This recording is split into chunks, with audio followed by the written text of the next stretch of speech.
जय हिंद दोस्तों। बहुत बहुत स्वागत है आपका फिर से एक नए एजुकेशनल वीडियो में। दोस्तों आज हम सीखेंगे कोरल ड्रॉ में 3D टेक्स्ट की डिज़ाइन कैसे करते हैं। अगर आप कोई टेक्स्ट लिख रहे हैं उसको 3D बनाना है तो हम कितने प्रकार से कोरल ड्रॉ में बना सकते हैं, कैसा कैसा डिज़ाइन बना सकते हैं ताकि देखने में अच्छा लगे। तो इसके लिए हम टेक्स्ट में चलते हैं और एक टेक्स्ट लिखते हैं, कंप्यूटर क्लास। अप्लाई करते हैं और इसे बड़ा कर लेते हैं इस तरह से, बीच में स्पेस दे देते हैं। अब दोस्तों फिर से हम अप्लाई करते हैं और इसको मुझे 3D बनाना है। तो हम यहाँ पे 3D बनाने का तरीका देखते हैं कि हम इसे कितने प्रकार से 3D बना सकते हैं। जैसे अगर ये कॉर्नर से अगर हम खींचते हैं तो हाइट एंड विड्थ दोनों सेम पोजीशन में बढ़ता है।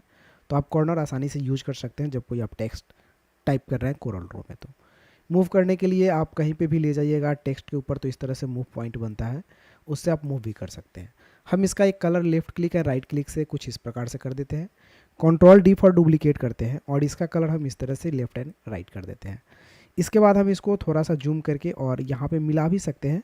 अब आपको जैसा 3D में रखना है उसी के हिसाब से आप इसे मिला सकते हैं कि आपको 3D में ऑब्जेक्ट को कैसा दिखाना है।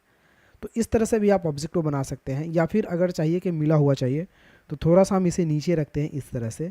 दोनों ऑब्जेक्ट को सेलेक्ट करते हैं। सेलेक्ट करने के बाद यहाँ पे ऑप्शंस आपको दिखाई देता है इंटरेक्टिव ब्लेंड टूल। तो अगर हम ब्लेंड टूल पे दोनों ऑब्जेक्ट को पहले हम सेलेक्ट कर लेते हैं और ब्लेंड टूल पे क्लिक करके हम इसे कुछ इस तरह से खींचते हैं तो ये ऑब्जेक्ट देखिए इस तरह से आपका बन जाता है। या फिर हम कंट्रोल जेड करते हैं और यहाँ पे भी मुझे बहुत सारे ऑप्शंस मिल जाते हैं जिसपे हम क्लिक करके और ऑब्जेक्ट को अलग अलग डिज़ाइन 3D का दे सकते हैं। तो सब पे आप बारी बारी से क्लिक करके डिज़ाइन देख सकते हैं। इसके अलावा आप इस पर क्लिक करके इसे ग्रुप कर सकते हैं। ग्रुप करने के लिए अरेंज में जाते हैं, ग्रुप कर लेते हैं ताकि ऑब्जेक्ट अलग अलग ना हो, और इसे यहाँ से खींच करके हम अपने हिसाब से जितना बड़ा रखना चाहते हैं रख सकते हैं। तो इस तरह से भी 3D हम यहाँ पे बना सकते हैं ऑब्जेक्ट को।